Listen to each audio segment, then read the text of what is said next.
The famous Mount St. Helens volcano towers about 60 miles north of the city of Portland, Oregon. This city's second IndyCar race will be staged today at Portland International Raceway, a 1.9-mile road course. Last year on Father's Day, Al Unser Jr.'s dream came true with his first IndyCar win. I knew my first one was going to be emotional, and I wanted Dad to come up to victory lane with me, but I couldn't see him, and then finally, I finally got to hug him in the press room, and that's what I liked most. This year, Mario Andretti has 2 wins and 1 second. His most recent win at Milwaukee 2 weeks ago, his first on a mile since 1968.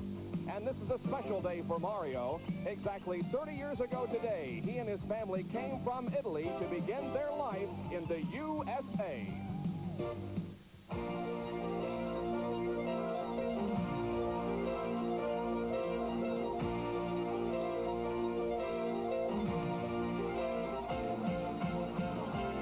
ESPN, your #1 auto racing network, presents Auto Racing 85.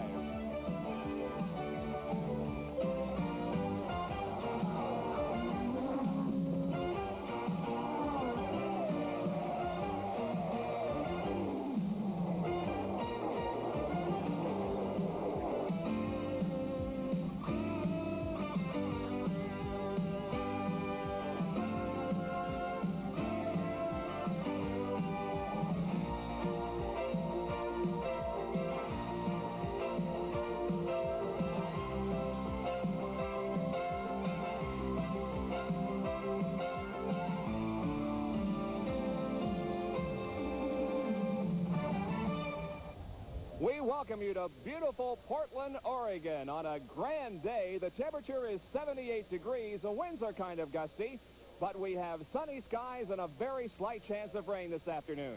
Good afternoon, everybody. I'm Bob Jenkins, along with Larry Newber, and for those of you who fall into the category, a very happy Father's Day. Somewhat of a surprise for this race, Mario Andretti is not on the pole for the event.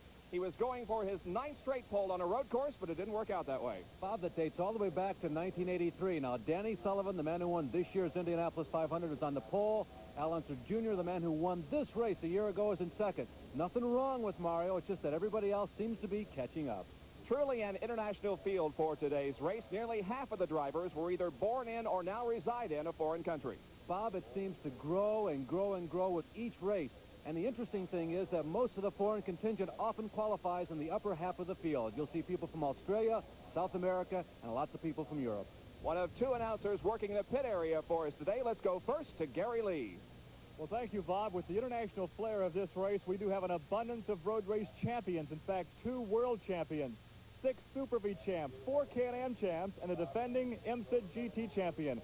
And for one of those past champions, a very notable anniversary. It was 30 years ago today that a young teenager from Trieste, Italy, first arrived by boat in America, sailing past the Statue of Liberty.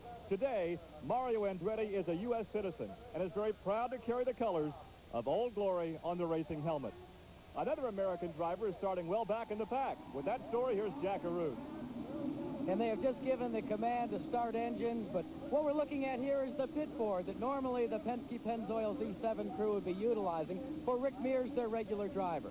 Rick will not be behind the wheel of the Pennzoil car, however. Today, the problem, he's had a problem with his feet. It's been a recurring problem, and they've replaced Rick with Al Unser. Al Unser Sr. will start this race today, a father-son combination, a late add. Unser Sr. in the Pennzoil car, Unser Jr. in the Domino's Pizza Hot One. Let's go back upstairs now to Bob Jenkins. All right, thank you, gentlemen. The Stroh's G.I. Joe's 200 is being brought to you by Ford, who invite you to drive the new Ford Escort. Have you driven a Ford lately? And by the STP Corporation. On the world's racetracks and on the world's roads, depend on STP, your car care company.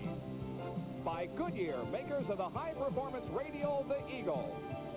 And by Pennzoil Motor Oil, quality protection. Ask for it. From the competitors here this afternoon, their salute for a happy Father's Day. We'll be right back with more from Portland International Raceway. Happy Father's Day, nice and loud.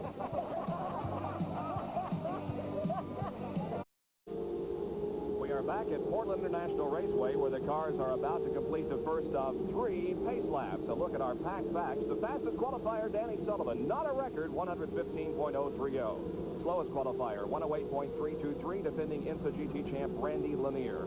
Youngest driver in the field, Michael Andretti at 22. Johnny Rutherford, the oldest, at 47. Now, breakdown of the chassis involved in today's race. 17 are 85 Marches. We have 8 85 Lolas, 1 New Eagle, 1 84 March, and 1 1983 Theodore. All the engines in today's race will be Cosworths. Now let's take a look at the starting lineup for today's 200-mile race. On the pole from Louisville, Kentucky, driving car number 4, the Miller American March, Danny Sullivan. Outside of row number 1 from Albuquerque, New Mexico, car number 30, the Domino's Pizza Hot One Lola, Al Unser Jr. In row number 2 from Dublin, Ohio, car number 3, the Budweiser True Sports March, Bobby Rahal. Outside of row number 2, car number 1, Mario Andretti from Nazareth, Pennsylvania, in the Newman Haas Beatrice Lola. In the 3rd row, Jeff Brabham in car number 7, the Coors Light Silver Bullet.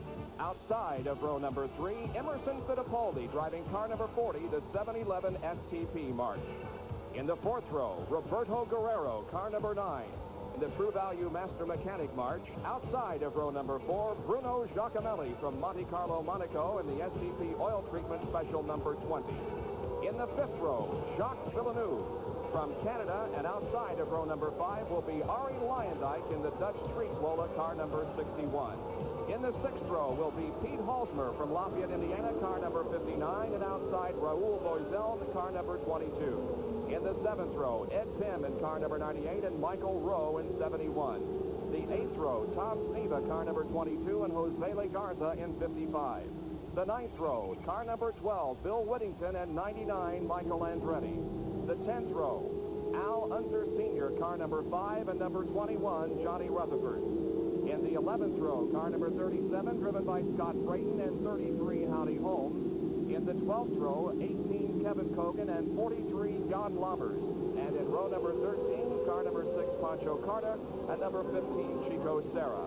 Finally, in row number 14, Dennis Firestone in number 36, and Randy Lanier in 57. We have one more lap until we'll get the green flag. A description of this course here at Portland. We have 9 turns.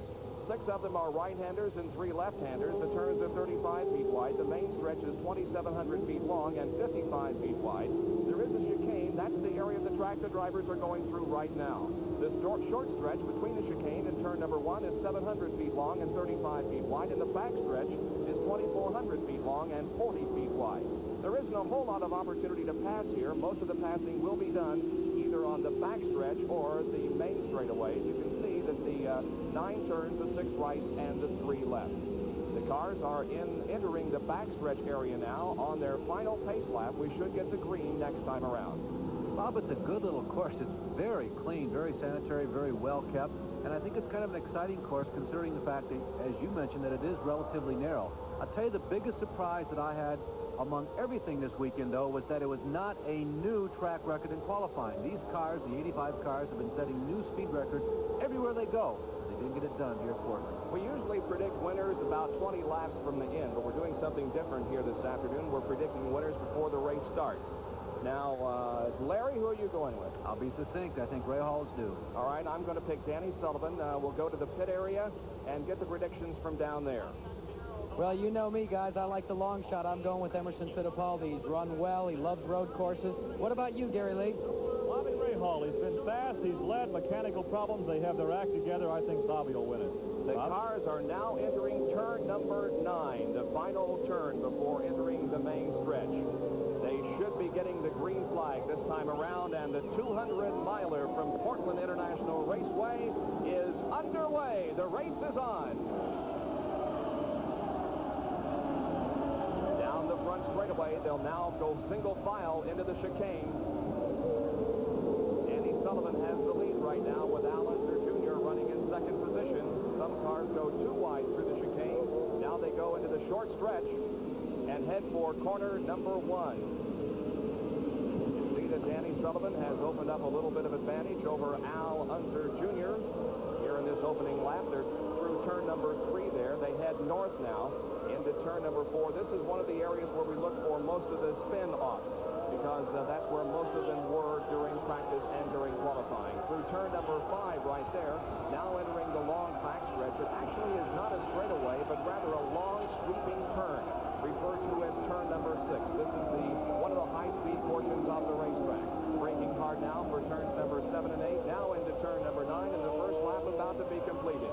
It is Danny Sullivan leading this race. Now we go to the Goodyear blimp, and this gives you an opportunity to exactly see where the corners are. At the end of the straightaway now, through the chicane, we'll go all through the second lap in the blimp to give you an idea of how this course is laid out. There's the short stretch. Now Danny Sullivan goes into turn number 1. Another short straightaway into turn number 2 right here.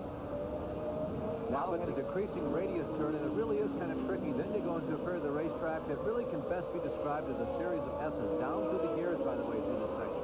Now headed up toward the northern part of the racetrack into corner number 4. There is turn number 5. Now on to the backstretch, and right there is the area referred to as corner number 6, although it's more or less a sweeping long turn. Down along what they call here a slough. I guess some people might call it a lagoon. There's a quick left-hander, then a right-hander setting up a long carousel-type turn. That's where we are, right there on the left, and we're leading on to the main straightaway, and Sullivan has still got the lead, about a quarter of a mile, by the way, on the straightaway before the chicane. We know it's difficult for you to get your orientation as you're watching a road course, but hopefully that helped as we led you around from the Goodyear blimp on lap number 2. There is Danny Sullivan from Louisville, Kentucky, the winner of this year's Indianapolis 500-mile race. He has the lead. Running in second position is Al Unser Jr. In third spot is Bobby Rahal. Fourth is Mario Andretti. Fifth is Jeff Brabham. And sixth is Jacques Villeneuve. Now, at this point of the race, of course, everybody is on a full load of fuel, so we expect the speed to be down. Sullivan, by the way, is going about 105 miles an hour. That's 10 miles an hour slower than when he qualified, but again, the car is much heavier now. In case you're wondering, they might be able to go the distance by 2 pit stops. Race for fifth position between Jeff Brabham in car number 7, and right behind him is Jacques Villeneuve in car number 56. We have been told that there may be some... Michael Rowe is off, Bob. Michael Rowe is spun off course. Michael Rowe was one of the champions from another division of racing. He, of course, was the Can-Am champion. Very dominant driver in that series a year ago, and he finds it going just a little bit slippery here in the early part of the Indy race at Portland. But he gets back on track and continues in the event. We'll take a look at what happened. Looks like he may have touched wheels with another car there as he simply got off course and got up in the air just for a moment there. That was entering turn number 4. We were saying that there may be some intermittent liquid falling from car number 99 of Michael Andretti. We'll be back with more of this Stroh's G.I. Joe's 200 from Portland in just a moment.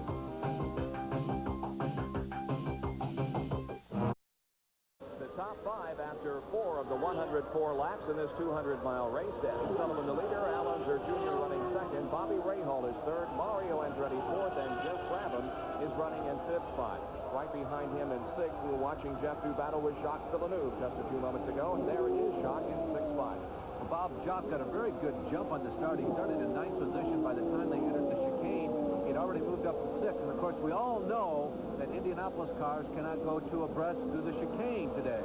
Now, of course, we saw today that they do. Even though they can't, they did.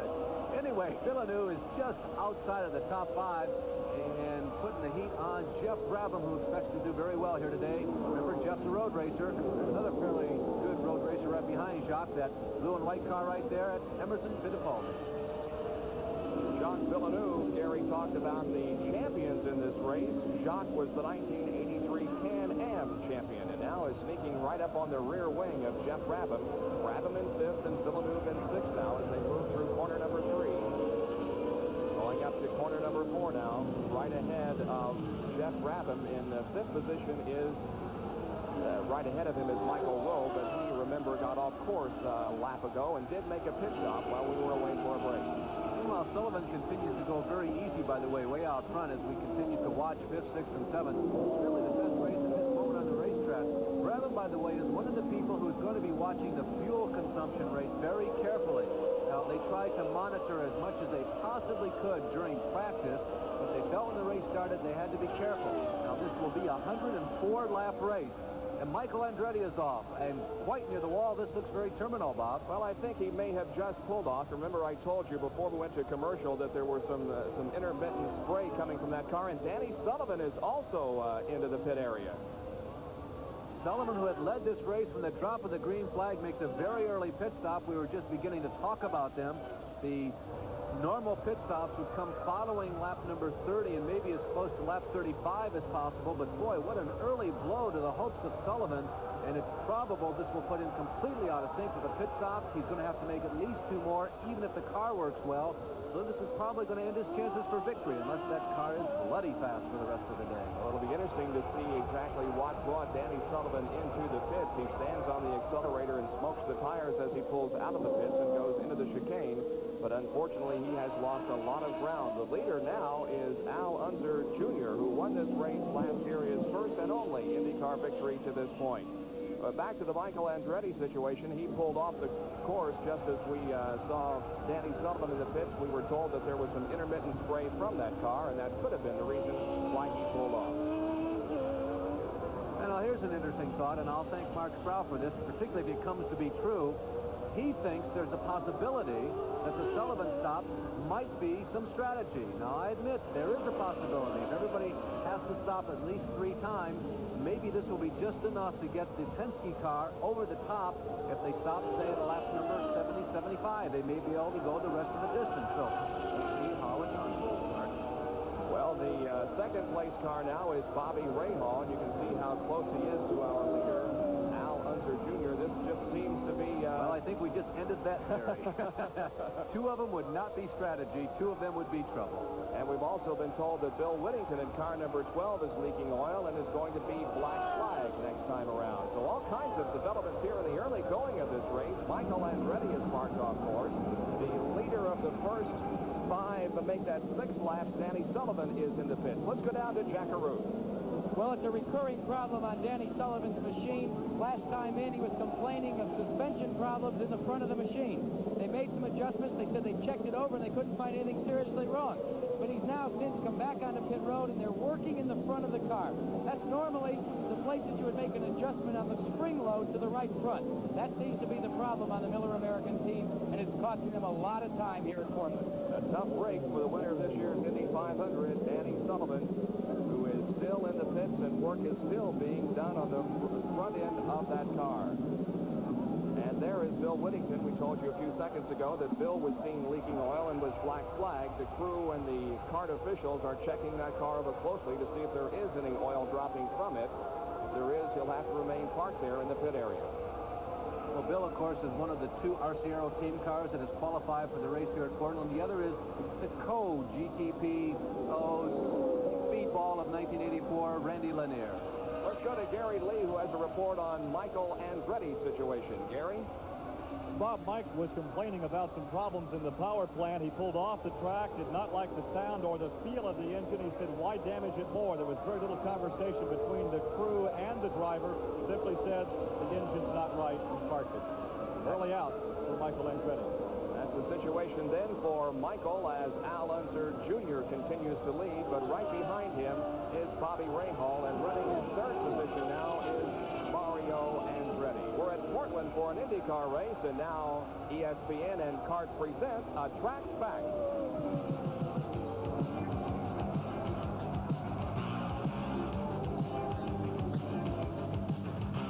Here's a little look into the world of IndyCar racing. Earlier this year, we told you that the new bodywork almost envelops the driver at the shoulders. Well, windshield, of course, is on top of the bodywork sides, and without these little slits that have been designed into the windshield, the driver might not be able to see the mirrors, but it gives him his own little window in the world, so to speak, a window on a 200-mile-per-hour world. This track fact has been brought to you by Loctite. Come on, race fans. Duro it right with Duro Extend Rust Treatment. It destroys rust. We'll be back with more live coverage from Portland International Raceway right after these messages.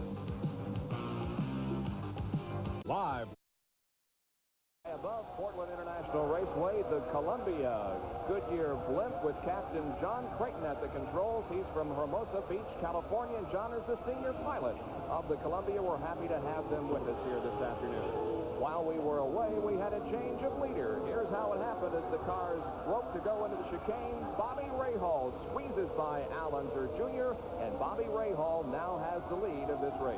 I think the interesting thing here is that Rahal has been right behind Al Unser Jr. this whole race, but so is Mario Andretti.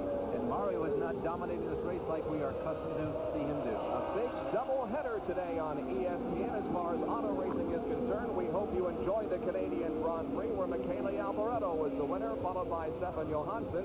Alain Prost was third, Keke Rosberg fourth, Elio De Angelis fifth, and picking up the final World Championship point, Nigel Mansell. And now we hope you'll stay with us for the next couple of hours for this IndyCar race, the fourth of the year.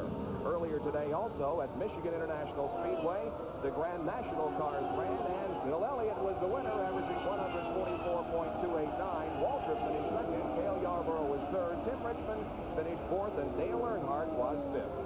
No reactions to that. A very big day for Ferrari, finishing 1-2 and win number 7. Can you believe it, for Bill Elliott in 1985? Down to the pit area, here's Gary Lee. Well, the fact that Al Unser Jr. is now riding second may be part of the strategy. When he was riding second behind Danny Sullivan, I talked to crew chief Dennis Swan. I said, is it part of the strategy? Dennis said, well, it's not important to lead early. We have to go the distance and lead late. So once Al inherited the lead, he didn't stay there very long before he let Bobby Rahal slip past. So it may be as part of the strategy to let somebody else set the pace early. Well, Danny Sullivan has been having his trouble, and staying on top of that is Jack Arute.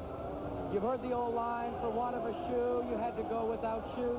Well, the problem with Danny Sullivan is a small clip that goes on the steering box and connects the steering mechanism to the steering shaft itself.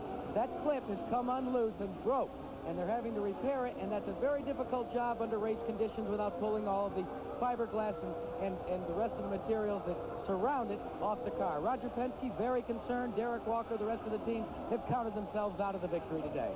Danny Sullivan, the pole sitter for this race, sits helplessly in the pit area, while Bobby Rahal leads, and we are completing lap number 15. Running in second position now is Mario Andretti, and in third position now is Al Unser Jr. Well, that's a really unusual problem that Sullivan has experienced. And here is the pass where Mario Andretti has moved to the inside or the right side of Al Unser Jr. going into that very careful chicane. He goes over the edge of the curb, and Al Unser Jr., you can see the chalk flying there, marking the outside lane, ends up in third place, and Andretti, as we look at Rahal, the leader, has now moved up into second.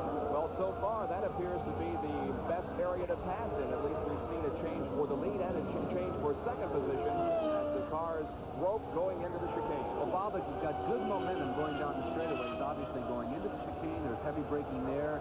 If you're hooked up good, you can outbrake somebody going to that corner. This place right there on the racetrack now, where Rahal is the other place on this racetrack where theoretically you should be able to pass. That is, if you're hooked up, you get wheels in on the inside or the outside of somebody, a fellow competitor, and then outbrake him going with a quick flick to the left and back to the right before they get onto that relatively slow-speed carousel. The last turns are numbered 8 and 9 on this race course leading up the straightaway. There's the chicane again, and Rahal right now, everything looks like it's hooked up pretty good. Rahal is 32 years of age, hailing from Dublin, Ohio, and he won a couple of IndyCar races. In fact, he has 5 wins on the IndyCar trail. His finish here last year was 14th, dropping out of the race with a gearbox problem. Well, they've struggled a little bit this year, but it's not been anything really major. They certainly have been a threat every time they go to a racetrack. You never know exactly where they're going to qualify, but be rest assured it'll always be up in the top 10, probably the top 5. There's Danny Sullivan dismounting the steed, taking off the helmet, the racing gear. Looks like he's hanging up for the day in this year's Indianapolis 500 winner. And by the way, whenever you win that race, it's a career, but you're only as good in your own mind as your last race. So a disappointing day for Danny Sullivan, but remember, he's already won well over $500,000 already this year. Pole sitter for this event is already out of the race. We are watching right now Mario Andretti leading Al Unser Jr. down the straightaway. Behind Al Unser Jr. in that black car is Jeff Brabham, who is running in 4th spot. We were talking about Jim Truman's crew and Bobby Rahal, the fact that they've been a threat every time. You know, maybe the record book doesn't show that it has been as successful a year as they would like to perhaps have had. Bobby Rahal's best finish has been a 9th so far. That was at Milwaukee a couple of weeks ago. But everybody knows that they're there. This is like the in-house March car, and they've shown some great speed in practice. And this is a very excellent team. And that's why I kind of leaned toward them before the race began today, because it just felt as though they've gone through a lot of problems. They haven't panicked, but it just seems like they might be due. Well, Danny Sullivan has walked over to Jack Arute. Let's go down and get the official word on what happened. Jack? Well, for Danny Sullivan, I believe this is the first time that you've had to retire from a race in this 1985 season. What finally put you out? Well, it's actually a little circlip that holds the bearing in for the steering rack for the shaft, and bearing popped, and the circlip popped, and the bearing moved and allowed the rack, the shaft, to move back and forth, and it was in danger of coming all the way out. So we thought, and we couldn't get it fixed here in the pit. So. What's the frustration like for a driver when you've sat on the pole, you're doing so well this year, you come to Portland and make 2 or 3 laps and you're DNF? Well, it's very frustrating, but that happens, and, you know, that's sad to say in racing, but it's very frustrating. It's 2 years in a row I've been here on the front row and led and been out in the front, and, you know, but all these guys, they did a tremendous job, and, you know, it's just one of those things. That's racing luck, so it's Indy 500 champion one time and a DNF the next. Tough break for Danny Sullivan, gentlemen. All right, Mario Andretti is the leader of this race right now. Running in second position is the number 1 car of Mario Andretti, and then it is Al Unser Jr. There they are putting a lap on the number 36 car of Dennis Firestone. Dennis, who has worked his way into the field today. Dennis was added as one of the promoter options. Pancho Carter, Chico Serra, Dennis Firestone, and Lenny Lanier were the 4 drivers who did not qualify in terms of their speed during practice and qualifying this week, but were added as promoters options. Kart officials also tell us that they're observing car number 9, the Roberto Carrero machine, for some possible loose body work on it. Nothing official right now, not enough to flag him, but they are observing that car for some possible loose body work. By the way, we mentioned the people who were added as the promoter's option. There were 3 other drivers who were here who failed to qualify: Rocky Moran, Dale Coyne, and Steve Chassis. Remember that Steve was so quick at Milwaukee, and he had that unfortunate situation there where he had some mechanical problems, spun into his own liquid and crashed, but they never did get up to speed here this weekend at Portland. There's the leader of this race, but the second place competitor right now, Mario Andretti. He's about 3.5 seconds behind the leader, Bobby Rahal. We'll be back with more of our live coverage from Portland International Raceway as we present the G.I. Joe Stroh's 200. Stay with us.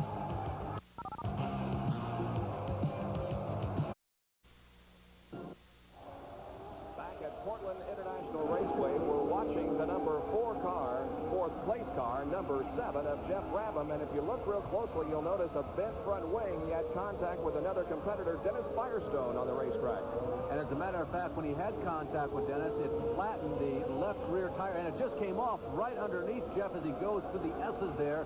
Boy, a dangerous moment, because that too could have come off and cut one of his tires. You know, it's difficult to tell. You can't tell at 110, 115, 150 miles an hour. Remember the one down the backstretch, but it looked like that it had damaged the left front tire. Now here's a slow-mo replay of that wing breaking off in the wind and then flying back and bouncing off the tire. You see it goes right underneath the tire. He drove over it. It looked like with both tires, Bob. Yeah, he's very lucky that the tire did not puncture and cause a serious situation there. But Jeff Brabham stays out there regardless of the broken front wing now. And those cars have to be difficult to control at that high a speed with the aerodynamics all goofed up in the front end. Well, the other thing, Bob, is that the cockpits, you sit so far down inside of the new 1985 models, and the bodywork comes up so far on the side for safety reasons that it blocks your view that you used to have of particularly the front wheels. And it's very unlikely that Jeff could see that wing from the cockpit. He probably sensed what was going on. He's really a veteran driver and has a lot of miles, and certainly he knows how to drive rear-engine ground effects cars. So he probably felt there was something amiss up front, but it's unlikely he could see exactly what was going on.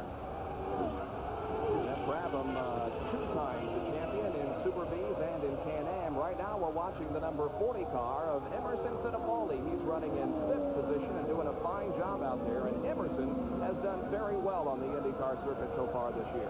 Yeah, he's done very well, and he's rapidly becoming famous for some of the quotes that he gives people. And I think his one quote about Mario Andretti is right up there for the quote of the year. Maybe I'm not picking it, but I'm saying it should be entered. When he said, yeah, Mario is much too old. He ought to retire because he's winning too much. That was after Mario's win at Long Beach in the first race of the year. By the way, Emerson's father is in attendance today, and he is a former radio announcer and watching his son compete here this weekend on Father's Day. His name is Wilson Fittipaldi. You know, as you watch Fittipaldi, you see his results in 1985. His best has been a second at Long Beach in the season opener. You know, I wonder, is Emerson showing us everything he has?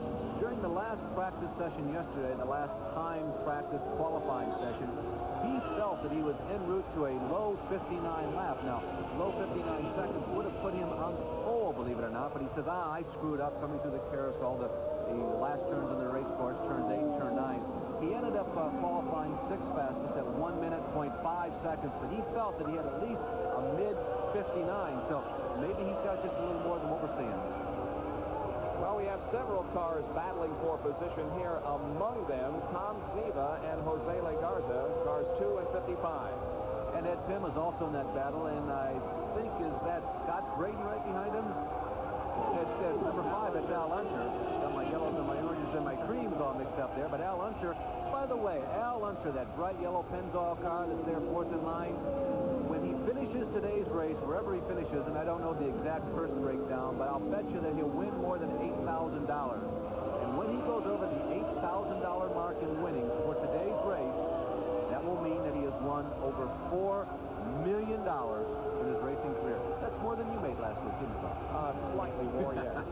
Al Unser was not supposed to compete in this race, of course. He came out here without his driver's uniform and without a helmet, but Rick Mears decided that the punishment that his feet would undergo because of the shifting and all of the other foot maneuvering that you have to do on a road course, that he would not compete, and so Al Unser Sr. was asked to step into this car.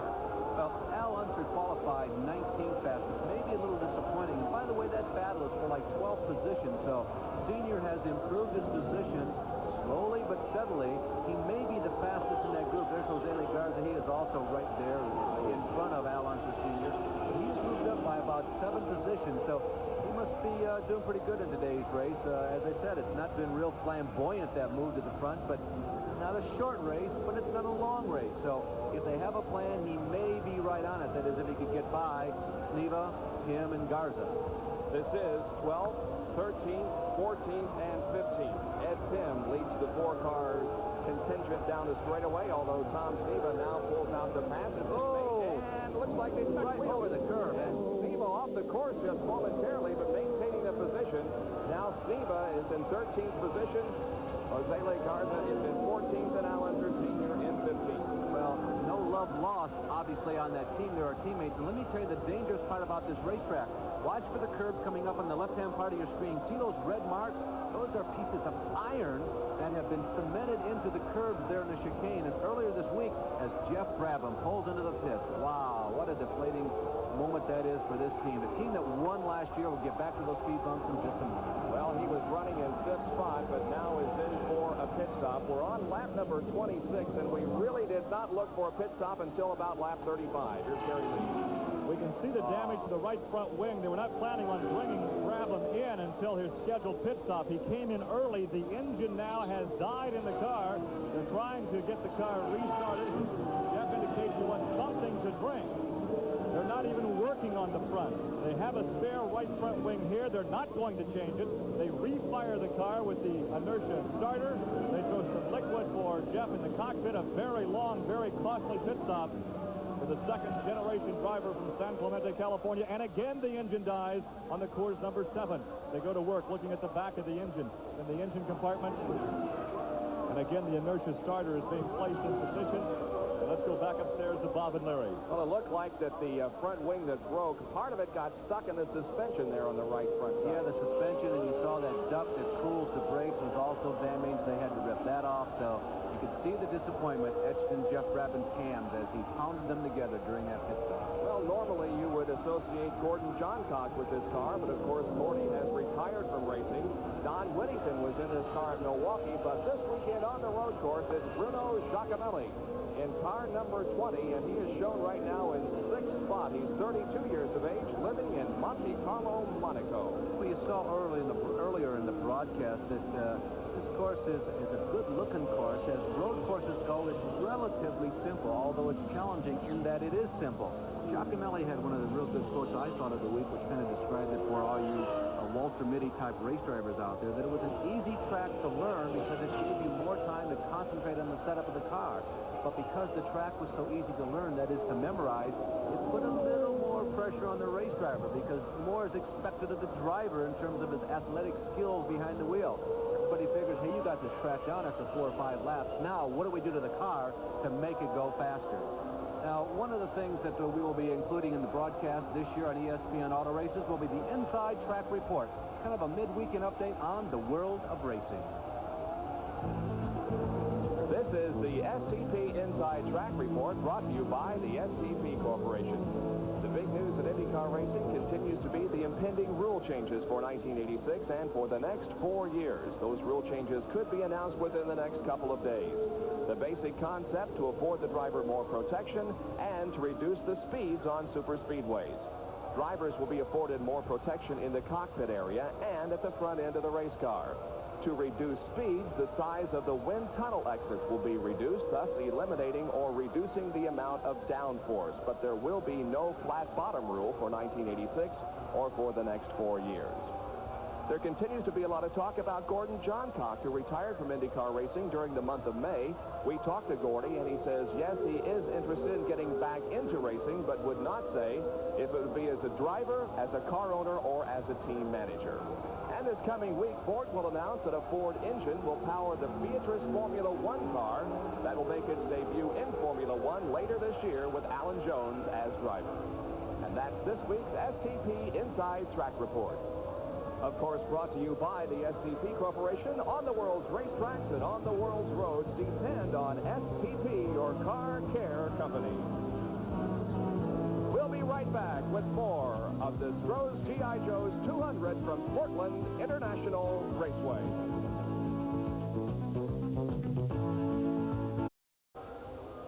When you go road racing, especially here at Portland International Raceway, and you take an off-road excursion into the grass, it creates problems that may wound you but not put you out of the race.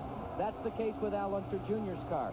This radius rod, and we're using this car here, a T-car, to be able to show you what the problem is. This radius rod was bent when Al Unser Jr. went off the course early in the race. It has not put him out of the race, but it has dropped him off the pace because that radius rod controls the steering, and he can't go through all these corners and gear shifts without working that to death.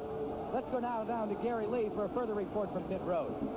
In checking in with the Jeff Rabin crew, it was not an engine problem, it was a gear shift linkage. A bolt had broken off. They replaced the bolt. Jeff said the car really is handling okay, even with that front stabilizer wing problem. They did not replace the wing, simply the bolt was placed, and he's back out in competition. We are once again in the Goodyear ship Columbia, and Chico Serra is out of the race. He's pulled off course somewhere among this 1.9-mile road course.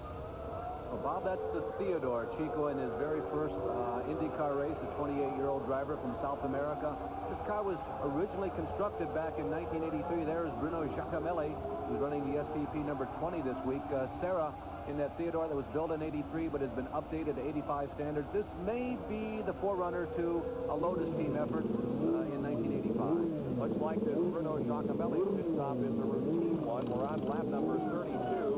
And also, Jacques Villeneuve is in for a pit stop. He was shown in the 10th position prior to this pit stop. There's the work being done on Jacques Villeneuve's car, one of the foreign drivers in this race here this weekend. Jacques, of course, from the country of Canada. And there's Al Unser Jr., I believe, who has made his way into the pit area in the car number 30. Let's go down to Jack Arute, who's there with the Unser pit. And I think the biggest significance on this pit stop, gentlemen, would be changing of all 4 tires. A lot of the crews have tested that this morning. It looks as if tire wear is a critical question today. They've completed the task, and Al Unser Jr. is away. We'll have to see if the rest of the lead contingent changed 4 tires as well in this first stop. Well, Jack, you mentioned the body damage that some of these cars can sustain with off-course excursions. Tom Sneva apparently has suffered also some wing damage, and the card observers are looking to that situation for some damage on the left front of the car. Now, here's another thing to note. We told you at the top of the show that maybe everybody can go on 2 pit stops. That is if they can stretch their pit stops about 35 laps.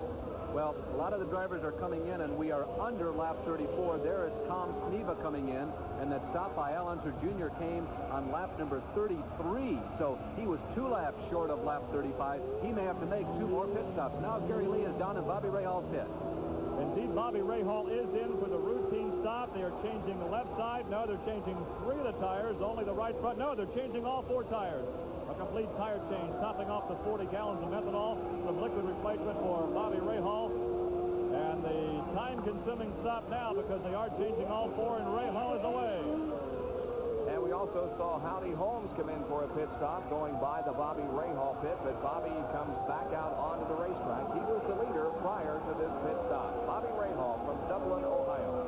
Bob, he may have been right on schedule. That was lap number 34, so you multiply that times 3, and you may be just a little short of lap 104, and these guys have a way of getting a couple of extra laps out of their cars when they need to late in the race. So I would suggest they're about where they want to be, but we'll keep our eyes watching on Al Unser Jr. That may have been just a little early. Well, now the standings are going to be shuffled greatly because of the pit stops here.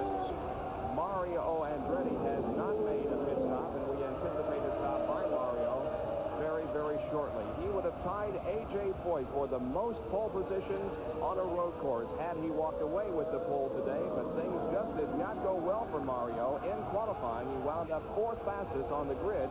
Now he's going to the inside of Dennis Firestone in turn number 3, forcing Dennis to the high side, almost off the racetrack. Well, he made that turn instead of 4 car lengths wide, about 6, I think, but everybody seemed to get through pretty well. By the way, that would have been tying A.J. Foyt for the most career poles in all types of circuits. A.J. has 53, Mario 52, I think, are the numbers right now, so that's really quite a record. And he had a very interesting way, a different way of looking at that record.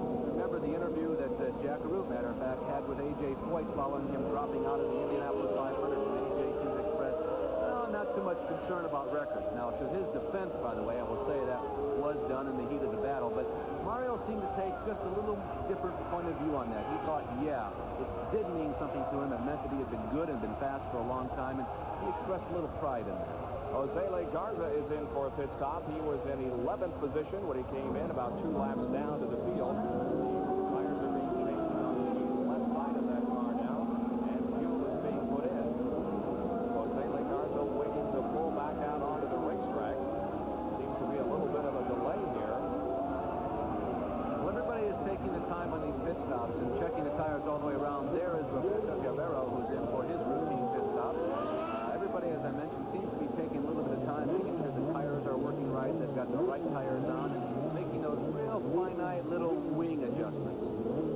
Like they're making adjustments to the front wing of that car also with Roberto Guerrero. Remember, we mentioned a few minutes ago that the car observers were possibly seeing some loose bodywork on that car. That could be what they're dealing with right now at the rear of the race car.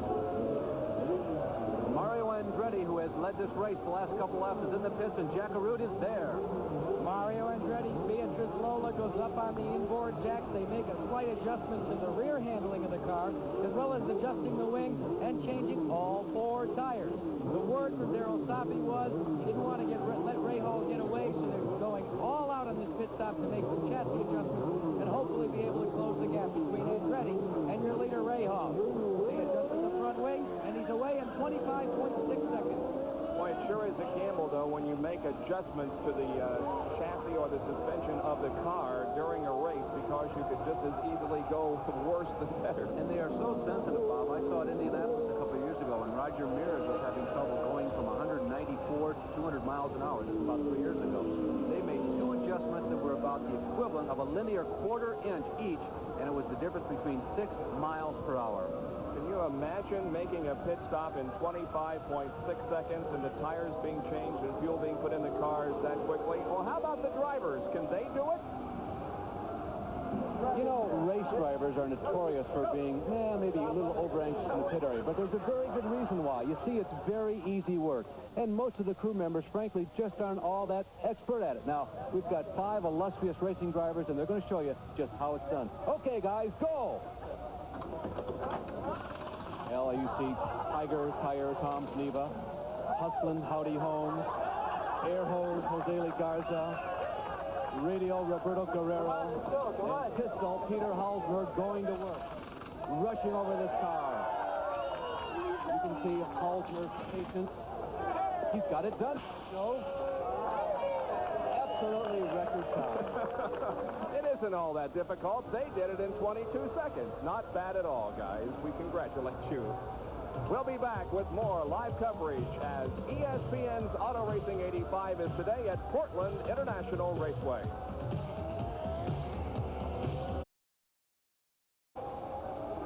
We are back at Portland International Raceway, where Al Unser Jr. is leader of this race, one of the American drivers in the competition here this afternoon, and he is right now trying to put a lap on Roberto Guerrero, who's running right ahead of him. Al Unser Jr., the defending champion of this race.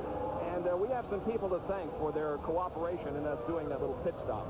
And of course, that was Dan Cotter's car. By the way, that was the backup car, so we weren't tampering with the front line car this week. And of course, crew chief Phil Casey and all the guys who work on the number 9 race car. Thanks a lot for your help, guys. Mario Andretti running in 3rd position. Bobby Rahal is in 2nd. And Al Unser Jr. is the leader of this race. You can see how the number of foreign drivers in IndyCar racing has increased over the years. In 1980, only 1, 3 in 81, 5 in 82 and 83. This year, 15 foreign drivers in championship auto racing team competition. And the number does seem to keep growing week after week and race after race. We had 2 more new foreign faces who are in the field today. Breaking the situation down even further, 17 are from the United States in this race. 3 are from Brazil, 2 from the Netherlands, and 1 each from Italy, Colombia, Australia, Canada, Ireland, and Mexico. And you really could consider maybe another driver from Australia. Dennis Firestone has been an American citizen all of his life, but is actually born in Australia. Absolutely, and he did a little bit of racing down there too, so the roots go way back, but he's, I would say, through and through an American. Well, 40 laps have been completed out of 104 that will make up the Stroh's G.I. Joe's 200. Al Unser Jr. is leader of this race. What is it about Al Jr. in this racetrack? He likes it. Yeah, he really does. You see, Rahal is right up on his tail now. They're working their way through slower traffic. That may or may not have been a factor. But Al gets out of these first pit stops with the lead. This is the same thing that happened at Indianapolis. The pit crew work of Dennis Swan and crew and the Doug Shearson team Shearson car was just outstanding in Indianapolis. At least through the first pit stop here at Portland, it was great again here today. Certainly not a runaway, though, for Al Jr. at this moment, because Bobby Rahal is right behind him. Let's go down to Jack and Root for an observation from the pit area. Well, we were a little bit surprised when we called the pit stops that all the competitors were going for 4 tires. As we investigated it, we found out that they're not as concerned as I was. You see, these tires build up a lot of heat when they're going left and right around this 1.9-mile road course. They're not worn out, they're just heated up, well beyond their handling capabilities. So the teams elect to go for the new tires, which are much cooler, and according to the top crew chiefs, they're good for 3 or 4 laps for as much as maybe 1 to 2/10 of a second. So, for want of just being a little bit quicker for 2 or 3 laps, they decide to go for 4 all the way around during that pit stop. Well, it is a relatively warm day here today. The temperature now has to be near 80 degrees. It was 78 when the race began. We've had a variety of weather here in Portland, as is the custom in the northeast and western portion of the United States. On Thursday, we had showers and light drizzle most of the day, and the cars had to practice and even qualify in a light rain. However, yesterday, during the second qualifying session, the weather was beautiful, and it is nice and sunny here this afternoon. Well, there is Al Unser Jr., who has been up among the first 3 cars since this race began. And by the way, we're down to just 1, 2, 3, 5 cars on the lead lap. Al Unser Jr. and Bobby Rahal and Mario Andretti are really beginning to work their way through the field. The 3 cars are dominating this race. Bernard Giacomelli is 4th, and Raul Boesel is in 5th. Al Unser Unser Jr. continues to lead. The advantage is just a few car lengths, as you can see, over Bobby Rahal. And earlier in the weekend, we had an opportunity to talk with the defending champion of this race. Championing over yourself, is that maybe one of the biggest obstacles a racing driver has to overcome? Your own, oh, it's not fears necessarily, but your own feelings that maybe you can't succeed, can't put it all together?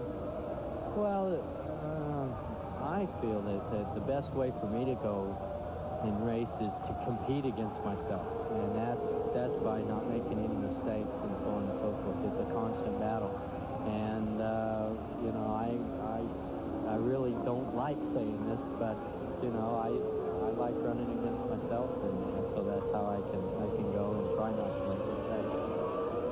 Al Unser Jr., the leader of this race over Bobby Rahal. There is Jacques Villeneuve, who is unstrapping and releasing the steering wheel.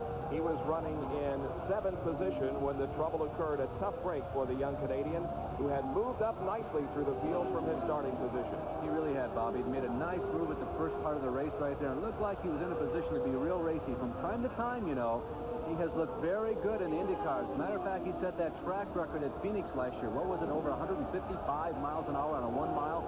There are very few people who own track records in kart racing, and Jacques Villeneuve is one of them. 155.474 miles an hour, to be exact, is the record at Phoenix International Raceway, which is now held by Jacques Villeneuve. So 44 laps are completed now as Jacques undoes the uniform and retires from the race. Back with more in just a moment.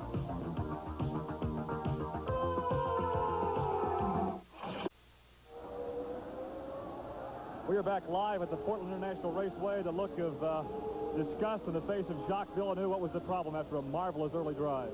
Well, the car was really going great for the first 10 laps. I had a lot of straightaway speed, and suddenly the boost just went down, and I just cranked the hell out of it, and the maximum I had was 43-inch boost. And after looking at it in the pit here, we noticed that the wastegate valve just broke it in pieces, so I couldn't control the boost anymore. I had no power. So the French-Canadian is out, and also out of the race is Michael Andretti. He is standing by with Jack Arute. Michael, this is getting to be a regular thing this year. You didn't finish this one. What put you out of the Portland race?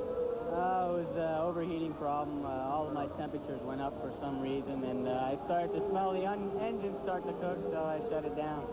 How can a team be so good last year and then have all of the problems that you've encountered this year? Can you put your finger on any one thing? Well, I wish we could.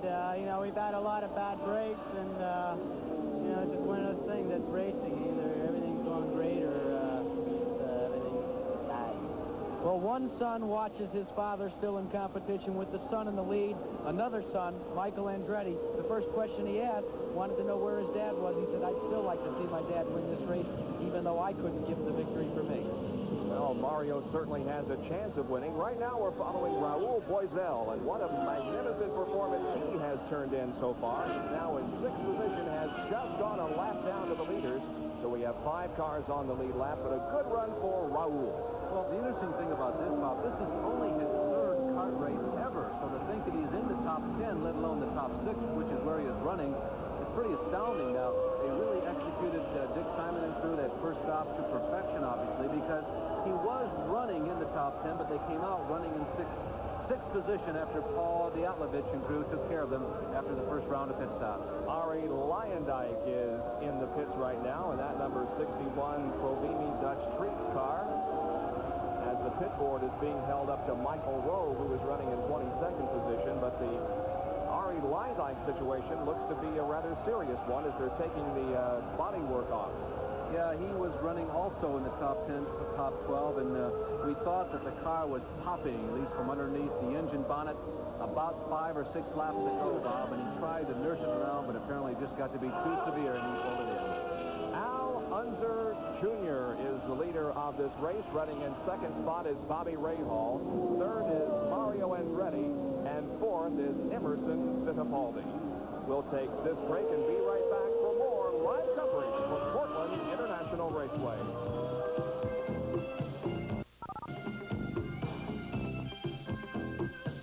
Bob Jenkins, Larry Newber, Jack Arute, and Gary Lee back at Portland International Raceway. Bobby Rahal's car began to smoke as he came out of turn number 9, and I believe that he was black flagged. gone through the chicane. There he is coming down the last lap, coming down the front stretch. Now watch for that plume of smoke behind. Yes, it comes out just as they go underneath the walkover tower there in the front stretch, and the black flag does come out for Bobby. Bobby, who many of us, including myself, really thought that he was due. Looks like he may have some problems that may keep him out of victory lane after a really tremendous performance for over the first third of this race, and now the smoke gets a little heavier. Whenever he leans on the throttle, then the smoke starts to take off. And he's in the backstretch portion of the racetrack, heavy on the throttle. A tough break, and now two of the first three the starters here have experienced problems. The pole sitter Danny Sullivan out early, and now the third fastest qualifier of the weekend, Bobby Rahal, is coming in after having been black flagged, and we'll see how serious this situation is, but it looks terminal. Yeah, it really does. There's the Budweiser crew getting ready to go to work and service Bobby. They'll give kind of a tacit fill of the tank as they insert the coupling. Bobby Rahal begins to talk with the crew. Don't be concerned about the smoke. That came from the pouring of a lot of water onto the hot bonnet and the engine compartment. The main portion of smoke, however, seemed to be coming from the rear end of the automobile. It could be an oil overflow. Now they're going to attempt to lift the bonnet off the race car. Problems for the Budweiser Red Roof In team. We'll give you more as soon as we can get it. Gentlemen? Bobby Rahal has finished ninth in the Milwaukee race a couple of weekends ago, and other than that has finished 27th at Long Beach and 27th at Indianapolis. To the other end of the pit area, here's Gary Lee. For a number of seasons, Dick Simon has been the elder statesman in championship car racing, but today you decided to stay here in the pit area as a team manager for a promising young rookie, and what a ride. Yes, Gary, he's doing well out there, particularly with an engine that's got over 725 miles on it before we started the race. He's doing real super. I think he's up to 5th right at the moment, and I'm a proud guy. But you tell me it's a lot more difficult as far as the stomach churning to be here as the team manager watching Raul out there in the race car. Well, because I kind of have a feeling for some of the problems he's having. The car seems to be almost, just right, but not quite. We asked him when he come in, is there any changes? And he goes, which means that the car's not quite right, but it's good enough he doesn't want to change it. So I feel that inside, and my stomach just kind of churns for him. But it's an exciting feeling for me. I look forward to being back in the car, though. Is this an indication that he may be on the road courses this season? You'll be on the ovals? Well, our budget is such that we can only really run one car, one driver, and I don't want to lose Raul. He's fantastic on the road courses, and more than likely, if we are at a track like we were here, where we blew one engine, Raul will always be in the car if we happen to be in a situation in a road course. I think he's just a little bit better than I am on a road course, and my wife and I do own it, and we do have good sponsors, and we want to win her. Dick Simon is the team manager today here in Portland. Bob, while we were listening to that interview, Raul Boesel came into the pits. It's an emergency call. There he is, a flat left rear tire. So Dick Simon has got his work cut out for him now. You can see him standing on the brakes trying to get that car slowed down. The rear tire is flat, and they'll, of course, be fueling the car also. Let's go back to Gary for a call of this stop. Well, indeed, they are changing the left rear and the left front as well. So we have a tire change on the left side, topping off the fuel. A conversation there from the driver and one of the crew members. No change to the chassis adjustments. So a costly pit stop with a flat left rear for the rookie driving for Dick Simon and the break-free march. And this is... Oh, and he kills the engine. The rookie has killed the engine. Now they restarted. Raul Boesel pulls away. And this pit stop has dropped him to 10th position, make that 11th position. So a tough break for Raul, who at one time was in the top 5. Well, let's see how it works for him. Bobby's been running so well today. This may not be a real serious problem for him. Maybe he can get over this and move back up, because he hasn't lost that much time with the other people that he's racing with on the same lap. 54 laps now completed. Al Unser Jr. continues to lead. Back with more from Portland International Raceway in a moment. I think is a fair one this time around. I hope you agree. Your very first passenger car that you owned, remember it? Can you describe it? That was a 1946 Ford. That was cream puff, it really was. It was a 1941 Willys Coupe. The first car I had myself was a 1930 or 31 Model A. I can't remember which year. 30 or 31 Model A Coupe. And I managed to destroy that one. Yeah, it was a 49 Willys Jeep station wagon. with no starter. You always had to park it on a hill or have a lot of buddies. It's the only way you can get it started. No, I don't really. I think it was something like a Ford Escort or something, but something very racy. Yeah, it was pretty basic. I'm not really into cars. Cars don't interest me that much. So, you know, as long as it's quiet, the radio works, and it's comfortable, that's all I really care about. Can you believe that? A guy who drives a car at 200 miles an hour isn't interested in passenger cars? He's a very interesting man, Bob. He really is, Jeff is. He had some interesting answers when we did the What Scares You feature and some of the other special features we had. His answers have been among the best. Talk about great runs. We are watching Jan Lammers from Holland. He is running in 9th position. This young man passed his rookie test at Willow Springs just Thursday of last week under the supervision of Pancho Carter. Now, he passed up a great ride at Le Mans to run an IndyCar for the first time here this weekend, and he is doing a fine job. Bob, that's quite a testimony, because if you've been paying attention at all, you figure that this car does not have a chance to win the race. This is the Sherman Armstrong mount. But, you know, if things would fall together, there was an opportunity for them to do well. But the Le Mans car was an opportunity to potentially win the race, and Jan was so serious about his effort in IndyCar racing. And another testimony to the fact that this is becoming a truly worldwide sport, he decided to come here. He started in 24th position, was a promoter's, no, he was a promoter's option in this race, and is now moved up to 9th. It was a final qualifier, Bob. He only qualified at 110.8 miles an hour, and he's running almost that fast in the race. We've been clocking the leaders, and they've been timing at about 108, 109 miles an hour, around 1:03 per circuit. And Lammers has got to be running around there right now, because he seems to be keeping pace with those cars that are about one lap down to the leader, Al Unser Jr. Let's go to Jack Arute, who is with Bobby Rahal out of the race. And it's a disappointed Bobby Rahal, to say the least. Bobby, what was it that put you out? I don't know. Looks like an oil line might have broken, something. You know, the car, it was running fine even with it smoking, but I guess they don't want you to smoke. Well, at least on the racetrack, of course. The racetrack itself, what were the conditions? Are they good?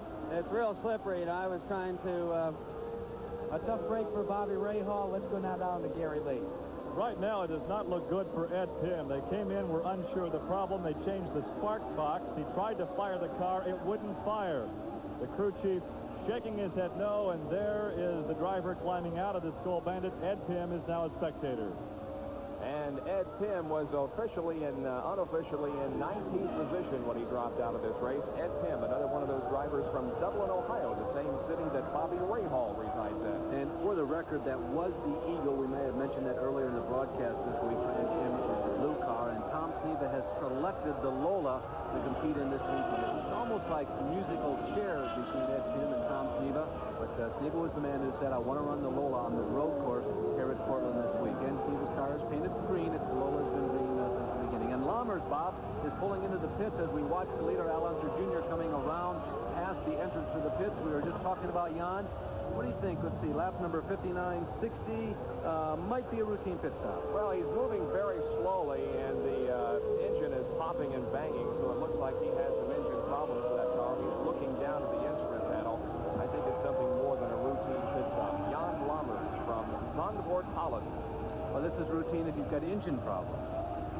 That's what you do, yeah, you pull in. You know, our predictions aren't going all that well, are they?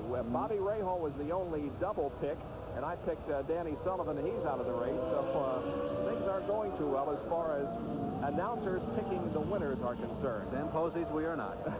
The leader of this race continues to be Al Unser Jr. We'll be right back with more.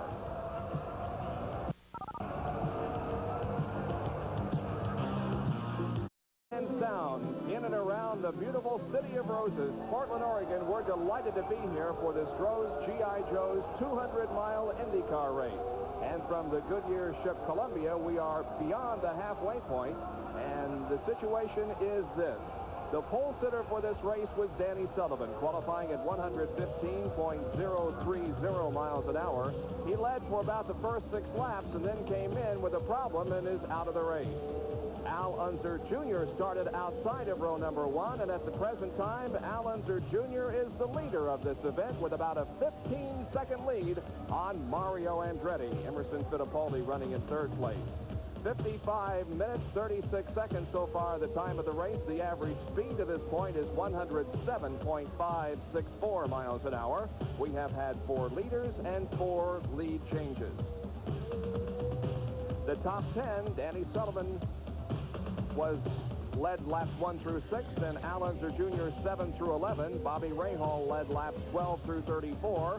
Mario Andretti 35 and 36, and Al Unser Jr. has had the lead since lap number 37. Out of the race, Sullivan, also Michael Andretti. Bill Whittington is out, so is Jacques Villeneuve, Tom Sneva, and Chico Serra. This mid-race report has been brought to you by Coney, makers of shock absorbers and performance kits for all performance cars. Coney, proven superior. As we take a look at the top 6, we will take this break and be right back with more of this IndyCar race at Portland.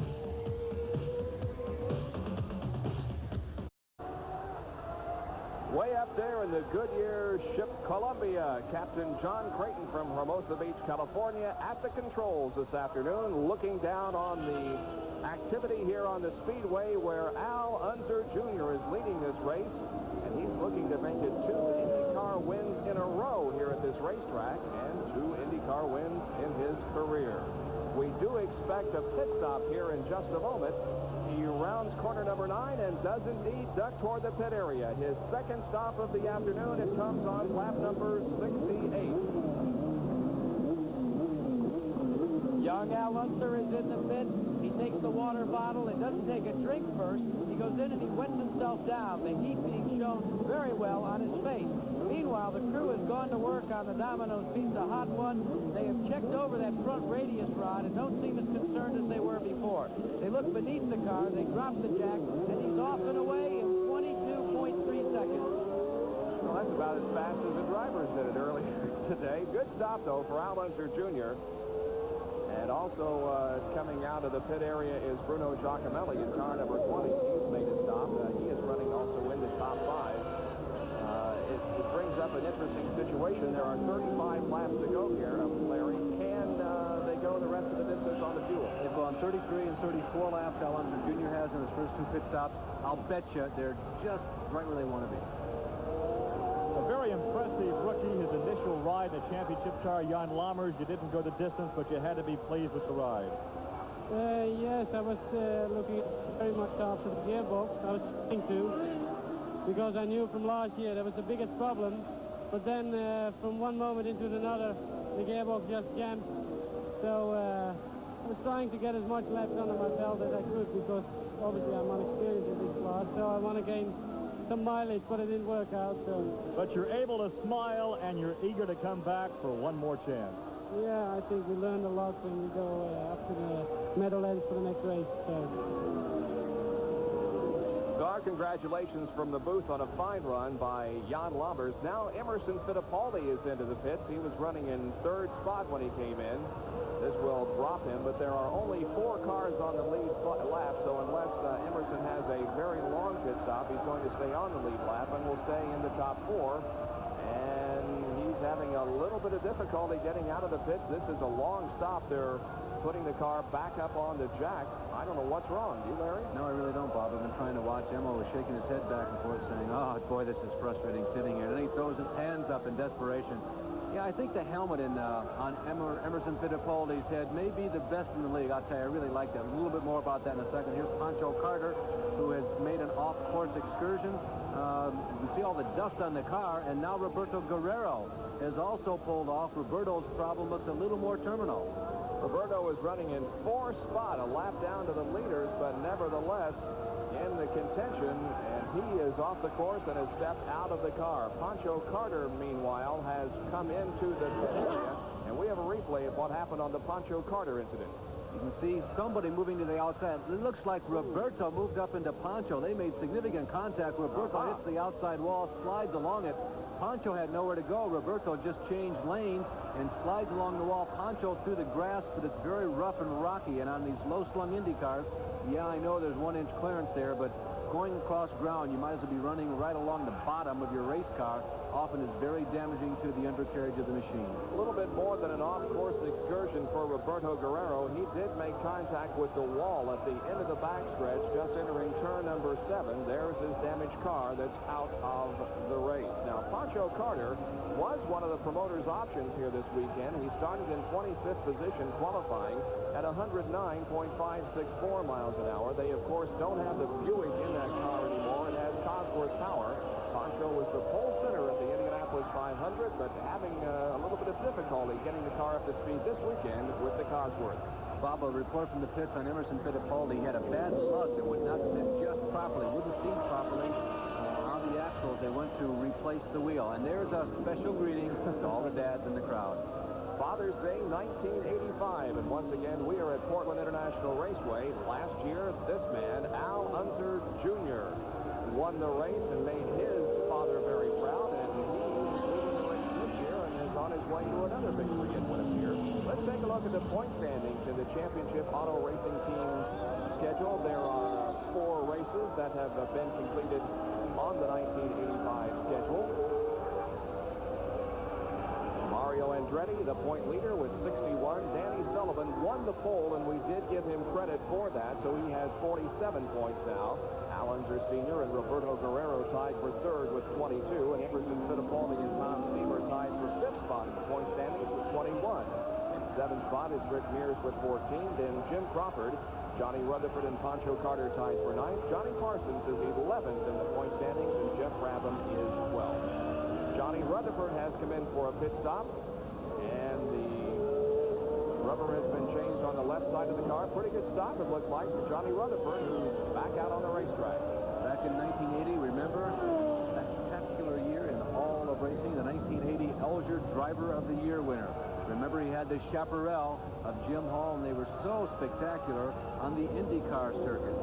You know, timing is everything, and certainly in automobile racing, no matter how good of a driver you are, timing becomes so important too. You might get just to that right point in the development of a team, of a car, and you've got the right combination, and all of a sudden you're on top of the world. And that's what happened with Johnny Rutherford and Jim Hall back in the early 1980s. Has it once since 1981 at Phoenix. There is Kevin Kogan coming in for a pit stop. Johnny, by the way, qualified at 111. Not quite his 215.189 that he qualified at Michigan last September. Kevin Kogan has just made a pit stop. There you see the young Californian in the upper right-hand corner of your screen. Kevin's had kind of a rocky year so far. You know, he came to the circuit in 1981, and it really looked like he was destined to be one of the instant stars of IndyCar racing for some time. Roger Penske hired him in 1982, and things started to go very well back in that season. Remember the track records he set. Remember the race at Cleveland. He had in his hip pocket. And then something strange went wrong with the race car, and he was unable to finish the race. But Kevin has the ability to go as fast as anyone. In 1985, he started out slowly for him. It's a new team, work system car for him. But things do have the potential of coming around, because here's a man who can stand on the gas and make the race car go pretty quick. Kevin from Hermosa Beach, California, driving car number 18. That car is being shown in 8th position right now. 2 laps down. There are only 2 cars on the lead lap at this point. Mario Andretti has about a 21-second lead on Al Unser Jr. However, Mario Andretti has not made his final pit stop, or his second pit stop, and there are only 30 laps to go in the race, so when Mario comes in, there's no doubt he will have enough fuel. Yeah, he's got to stop one more time, obviously, but that should be coming up in very short order here. Right now, he is 22 seconds ahead of Al Unser Jr., having not made that pit stop yet, as we continue to watch Kevin Kogan. You know, Kevin has made close to miraculous recovery from serious injuries suffered a year ago, like Derek Daly has, like Pancho Carter did a couple of years ago. They were very painful injuries that Kevin suffered, by the way, to the lower extremities. Kind of like Rick Mears, although not quite as serious as Rick, but Kevin has worked very hard. And here comes Mario Andretti. Kevin has worked very hard to get back in the series. Here is the Andretti pit stop. Let's go to Chakaroo. Mario Andretti comes in for another methodical pit stop. They're changing both rear tires. They've changed the front one. Now they're going to the right front. A 4-tire pit stop for the Beatrice Lola team. Carl Haas looks on. Mario Andretti is ready to go. A full tank of methanol. They drop the jack, and he's away in 19 seconds. An excellent stop for the Beatrice crew. Let's go now to Gary Lee, who's with a driver that will not see the finish of this race from inside the cockpit. In fact, he won't. It was a long walk back to the pit area for Roberto Guerrero. It was bumper cars out there with Pancho Carter. What happened? Well, I think the guy should either stick to the ovals or not race anymore. It's crazy that he's running so slow, and I had already got by him. I don't know if he forgot to stop or what the hell happened, but he just hit me, and that was the end of my race. Obviously, a very disconcerted Roberto Guerrero walking back through the pit area. Well, Roberto was running very well, and he did have that incident with Pancho Carter back there on the backstretch. Now, here's the leader. No, he isn't the leader anymore. As a matter of fact, he is now 4 seconds behind Al Unser Jr. Al got around him as Mario sat in the pit area. So Jr. now leads again with Andretti second, and Emerson Fittipaldi is running third, and Emerson is back on the lead lap now because of the Andretti pit stop. Yeah, just to reflect back on that incident between Guerrero and Carter, the image that we saw, or the angle that we saw, rather, it was distorted just a little bit because it was telescopic, so those of you at home can make the call now that you've seen it from that distorted angle and heard Roberto's comments. West Lafayette, Indiana's Pete Halsmer in 6th position, a lap down to the field. But here's another guy who has had a fine performance this afternoon. He, of course, is a graduate of Purdue University with a degree in industrial education. Was the runner-up in the Super B standings back in 1981. This is his 33rd IndyCar start here this afternoon. Well, last year he was cited as the most improved driver on the kart trail. They had some problems here on Friday. They just couldn't get the right combinations. As a matter of fact, they're at the very bottom of the qualifying list after Friday's practice and qualifying session. Then Saturday came along, and boy, it was like a whole brand new team. They did very well. They were quick on Saturday and moved themselves up significantly in the starting lineup. He ended up being the 11th fastest qualifier, 112 miles an hour. He was about 2 seconds behind the front row, behind the pole, that is to say. But Pete had a good weekend, particularly the last half here.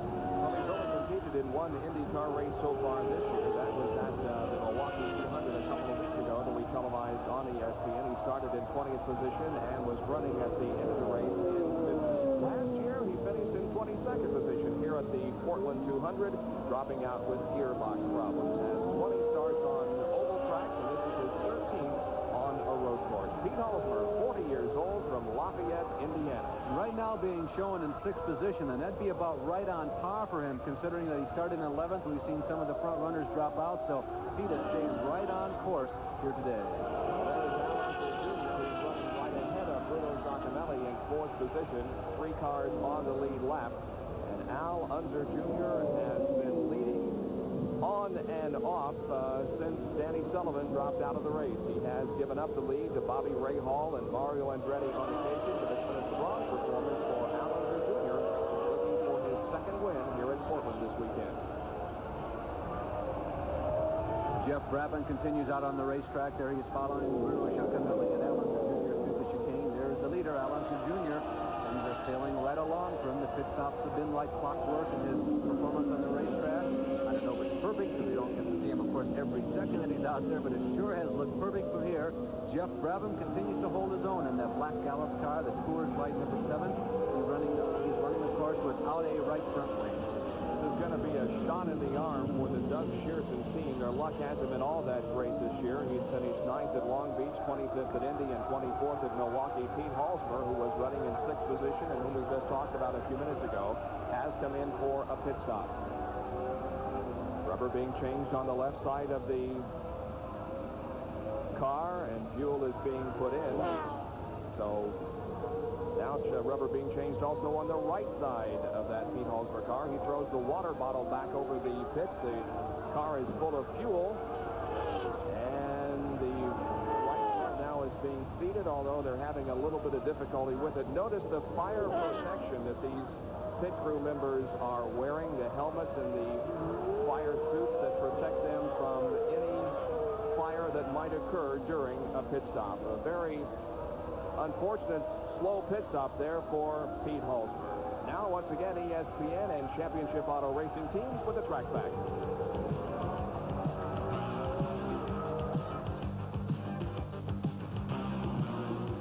the fact that Indianapolis race car teams carry all of the fuel they'll utilize during a race in the pits increases the exposure that crew members and drivers alike have towards fire. Now, the fire suit manufacturers, Bell Raystar and Simpson Safety, have taken this under advisement and have continued an ongoing process of improving the safety factor as it applies to fire with their design of fire suits.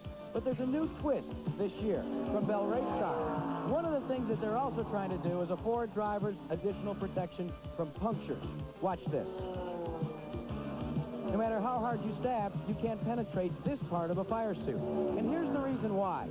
The middle line of this fire suit is made out of Kevlar material, the same material that's used in bulletproof vests. This Track Fact has been brought to you by Levi Garrett Chewing Tobacco. Time after time, the quality comes through. With about a 2.1-second lead, Al Unser Jr. over Mario Andretti. Emerson Fittipaldi is in third. We'll be right back to Portland after these messages.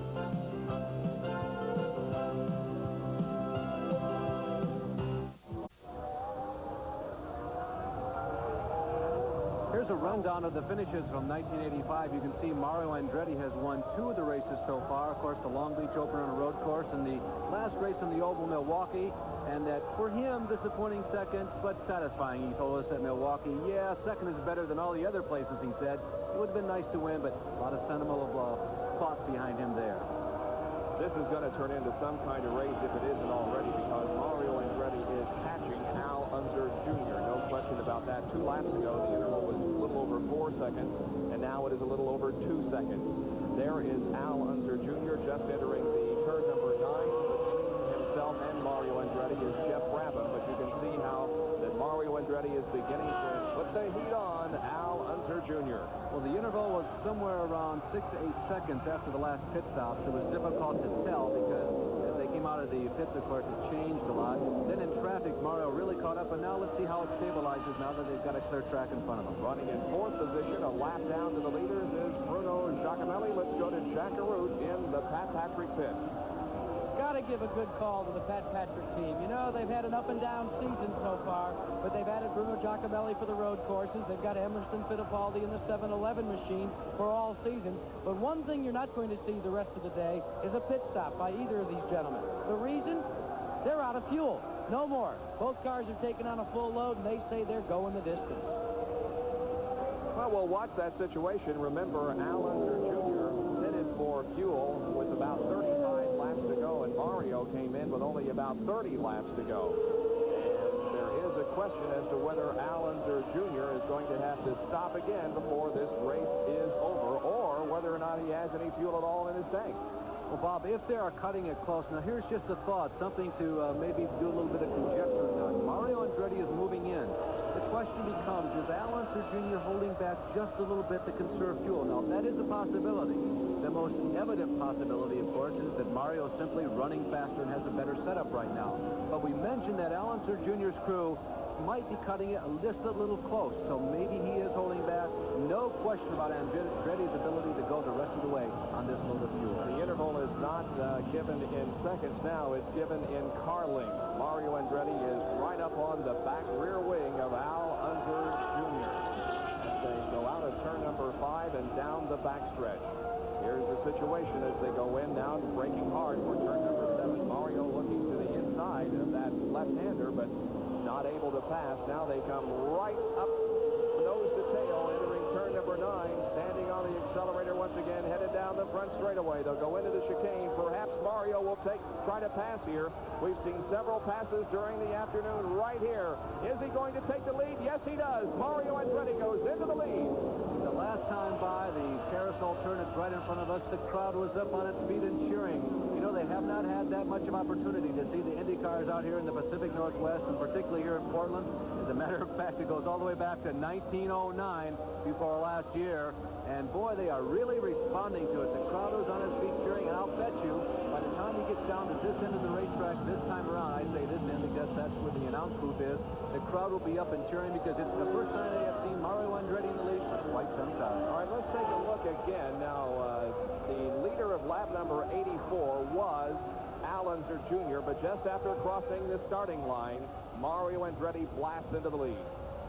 And Bob, as he comes through the carousel, even though the pass took place about a half a lap ago, yes, the crowd has responded. Mario Andretti, the transplanted Italian who calls America home and has really made America home and is proud to say that it is his home, is in the lead at Portland. Al Unser Jr. looking for a Father's Day celebration here this afternoon, while Mario Andretti is looking for a 30-year anniversary celebration. As we indicated earlier, 30 years ago today, he and his twin brother Aldo and his sister and his parents crossed the Atlantic and went by the Statue of Liberty, headed for the United States to make their permanent home here.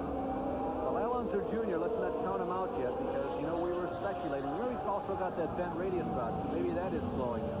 But the thing about Andretti and Carl Haas and the rest of the Darrell Salpi and the crew in the last couple of seasons, 1984 and 1985, it strikes me that one of the biggest strides that they have made is the strategy, the way they have constructed the scenario of the races.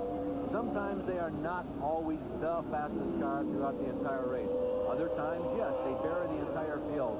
But they've had so many good races intellectually that you begin to wonder right now, is this the way it was laid out in the truck last night before the green flag flew? Boy, Mario is just like he's been shot out of a cannon. He is on the button and pulling away. The interval has increased now to over 4 seconds. Look at Jeff Brabham. Jeff Brabham even got by a little out, so he may be having a problem with that car. In any case, he's fallen back to the leader. Yeah, he really has, and that's unfortunate. Fuel is still a possibility. That may be a question, although he's slowing significantly. Bruno Giacomelli is now moving up on Al Unser Jr., and remember, he lapped him just a couple of laps ago, so he has slowed significantly. You know, one thing we haven't mentioned yet, but I certainly want to mention promotion that goes on for this race here in Portland. The whole city gets behind it. Of course, it is part of the Rose Festival that's held every year, but boy, they do a tremendous job of promoting this race, and the crowd on hand here this afternoon is unbelievable.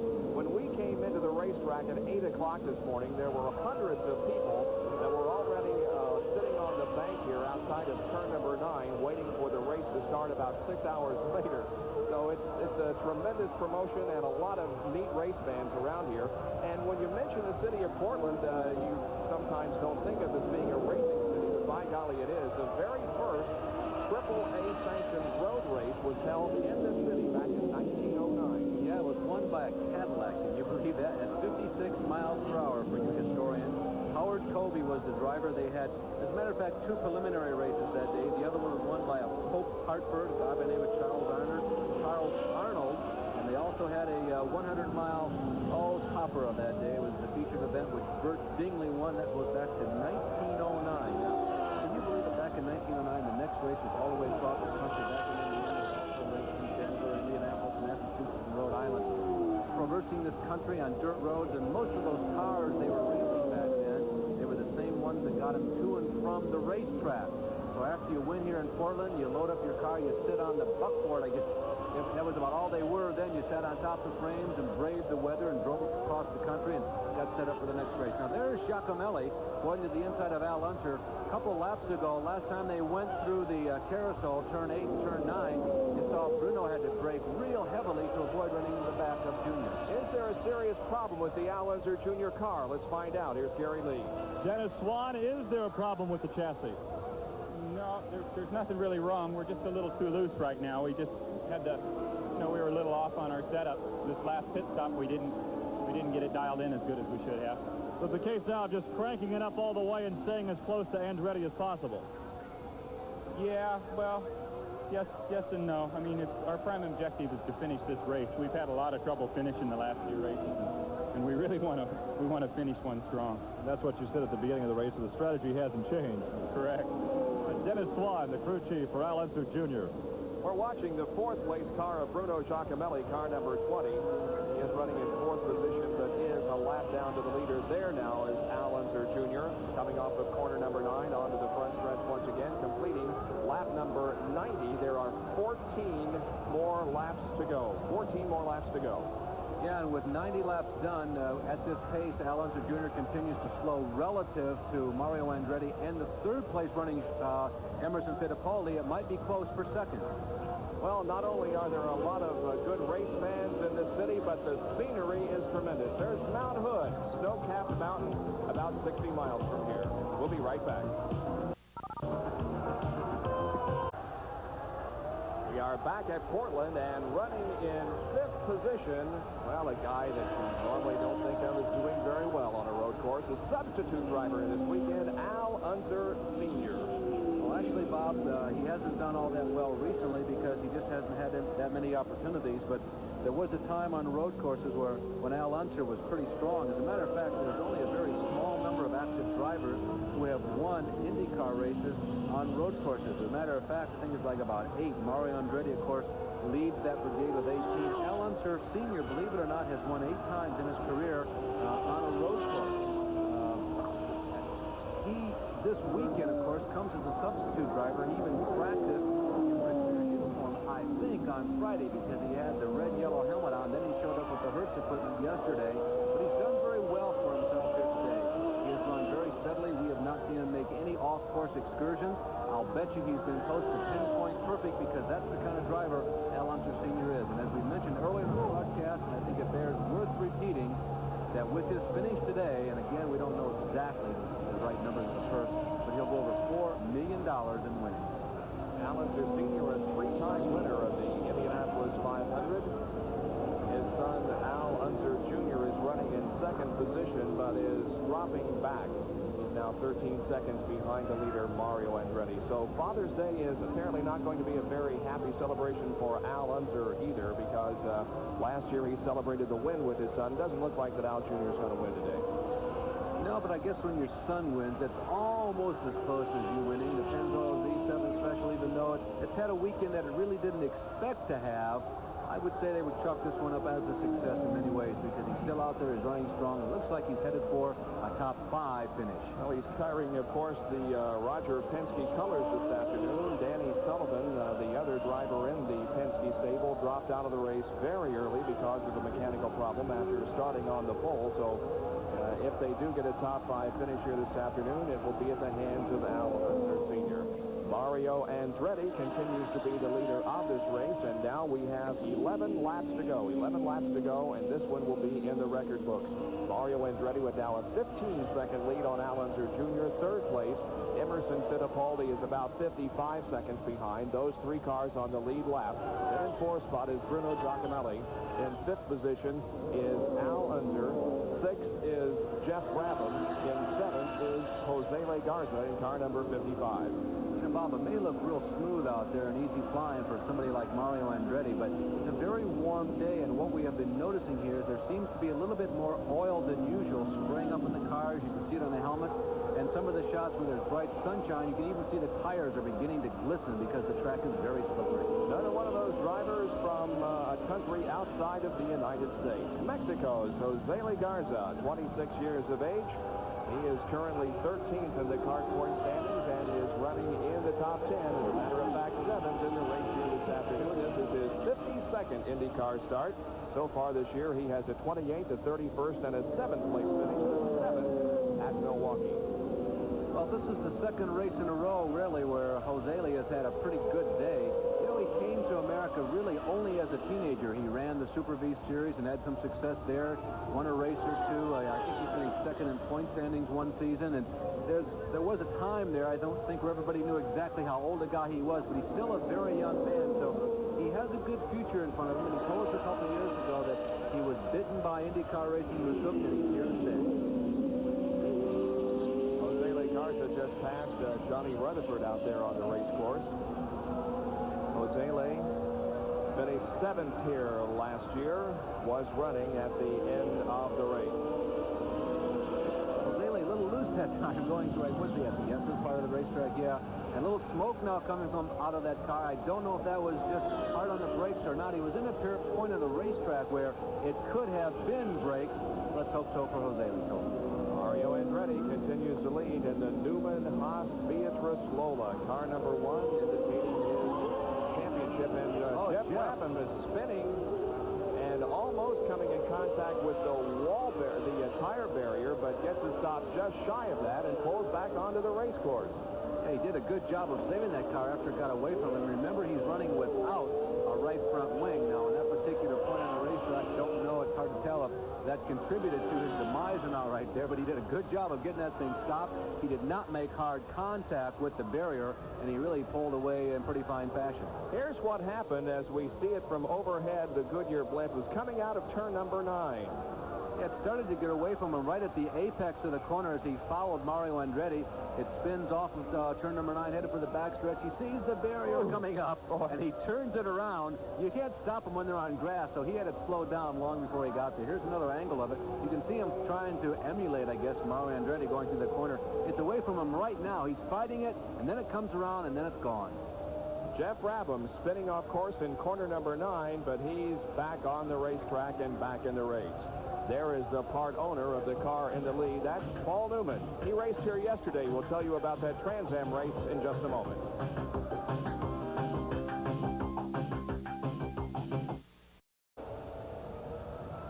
We are back at Portland International Raceway, and in the exact same location on the racetrack, the next lap, Jeff Brabham loses it again, spins off course, and is now climbed out of the car. Bob, when the car stopped this time, there was some smoke just kind of seeping out like a teapot that was steeping before on your coffee table or something, all the top of the engine compartment. So maybe something had gone wrong with that car, which contributed to his spinning out here on the carousel the last 2 times. He's had a tough afternoon. The front wing on that car broke very early on, and there is Jeff Brabham making his way back to the pit area. We refer to a Trans Am race, and Jose Le Garza, a lot of smoke coming from that car. He's in the S's down around turns 2 and 3, and he's going to be climbing out of the car and out of the race. Yeah, he pulls right over to where the course workers are, the emergency people. He pulled to the right place, but oh, that's too bad. He was out there all day long, a solid top 6, and I think that's where he would have finished. We just got through telling you it was 2 races in a row where the Machinist Union Schaefer beer car had really performed quite well. We have 5 more laps to go in this race. Now we'll tell you about the Trans Am race. It was held yesterday. Paul Newman was one of the participants. He started outside of row number 1, but had a very unfortunate situation in the very first lap. His cool suit was hooked up properly, and he was being sprayed like cold water. The winner of that Trans Am race yesterday that you will see on ESPN at a later date was Wally Dallenbach Jr. Willie T. Ribbs finished in 2nd position. And Wally did an excellent job because Willie had led the race in the early stages, spun off course coming out of the S's onto the backstretch. Wally took over and held off the challenges of Willie T. till the very end. Mario Andretti is the leader of this race with less than 5 laps to go now. Should he win, he will pick up $59,894 for his efforts here this afternoon. Mario Andretti, it looks like, is on his way to dominating the IndyCar season once again. Of course, his disappointing finish at the Indianapolis 500 this year in 2nd position will mean that will be kind of an unfulfilled season for him, but boy, he has looked so strong at Long Beach, at Milwaukee, and here this afternoon at Portland. Well, another guy who's been running in the top 5 as we watch the leader, Mario Andretti, Bruno Giacomelli, has just pulled into the pit area on scheduled pit stop. He was 1 lap down. Then he went through the pit area. Don't know why. Didn't even see any signal coming up, but Bruno has lost significant time passing through the pit area that time. Let's keep our eyes on him and see what he does the next lap. Well, he looks like he's getting back up to speed. I don't think he had run out of fuel or anything. Now the car begins to slow. It does now begin to slow. Remember, we were told earlier that they simply don't have any more fuel in the Pat Patrick pit, and it looks like that could be the situation. He is simply out of fuel and coasting in turn number 1. But certainly with no problem as far as fuel is concerned is Mario Andretti, because he pitted with about 30 laps to go, and you can definitely go that far on a load of fuel. We'll be back with more from Portland right after this.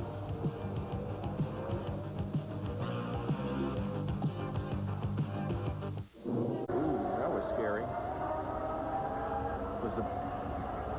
Well, as we had intimated earlier, it was a case of Bruno Giacomelli coming in for a fuel stop. However, there was no fuel, so as they slowed down, the crew signaled for him to continue on out. I said, how many laps can he go? Owen said, I don't really know. We'll find out. So they're out of fuel in the pit area. The car will soon be out of fuel on the race course.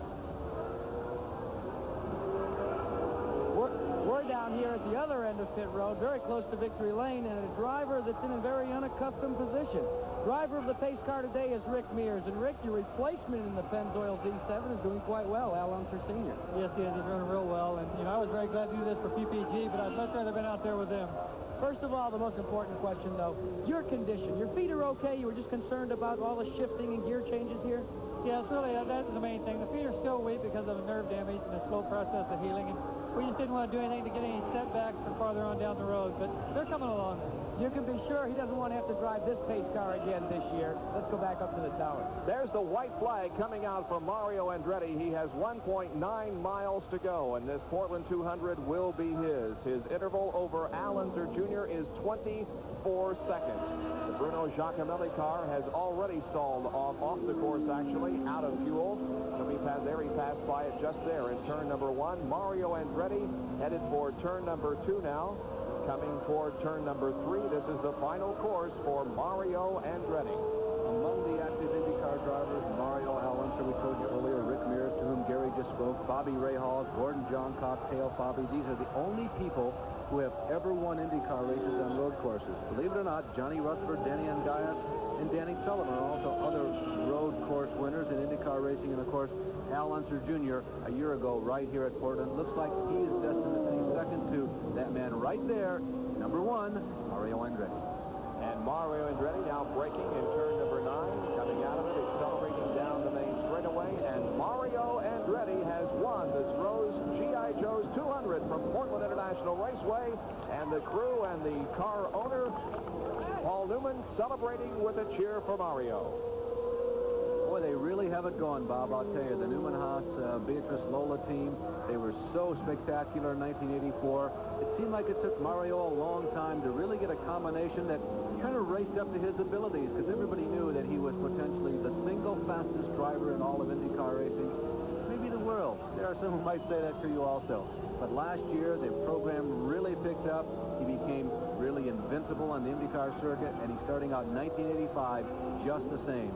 The word champion ought to be spelled A-N-D-R-E-T-T-I.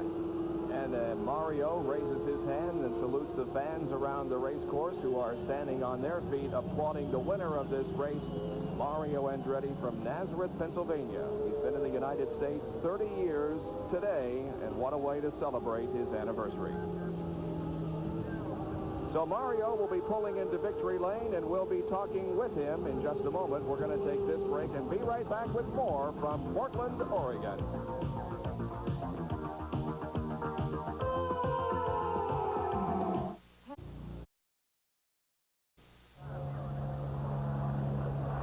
We are back at Portland International Raceway. It occurred on lap number 85. Al Unser Jr. was leading, but as the cars came down the main straightaway just before the chicane, Mario Andretti passed Al Unser Jr., went into the lead, and held on for the victory. Well, this year's Winner's Circle, this week's Winner's Circle interview is being brought to you by Goodyear.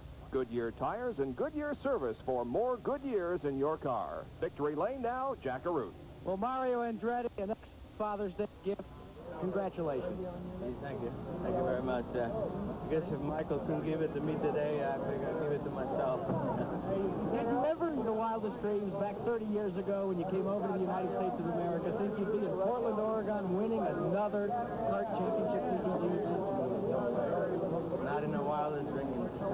An excellent run, but just seems to be so typical for the Beatrice teams this year. You've got it all together, don't you, the entire team? Well, it's an absolute tribute to the team because we didn't have things exactly the way we wanted at the beginning, but we kept working on it. The immaculate work that they do for me during the pit stops, on the last pit stops, they're the ones that gave me the race, and I had to just do the rest of it. But with that kind of teamwork, I think we have a shot every time, and it just keeps the spirits up no matter where you think you are that particular day. You always feel that somehow we're going to pull and we have a chance of going after it. I'd have to bet that he's even happier than when he was here 30 years ago looking at the Statue of Liberty. Gentlemen, thank you, Jack, and congratulations to Mario Andretti, winner of our 200-lap IndyCar race. The top 10 finishers: Al Unser Jr. was second, Emerson Fittipaldi third, Al Unser Sr. fourth, Kevin Kogan was fifth. Finishing in 6th position was Scott Brayton, 7th Pete Halsmer, 8th Johnny Rutherford, 9th Michael Rowe, and 10th Bruno Giacomelli. The Stroh's G.I. Joe's 200 has been brought to you by Ford, who invite you to drive the new Ford Escort. Have you driven a Ford lately? And by Pennzoil Motor Oil, quality protection. Ask for it. And by Goodyear, makers of the high-performance radial, the Eagle. And by the STP Corporation. On the world's racetracks and on the world's roads, depend on STP, your car care company. Thanks to Larry Newber, Jack Arute, and Gary Lee for their help in the Stroh's G.I. Joe's 200. This is Bob Jenkins. So long, everyone.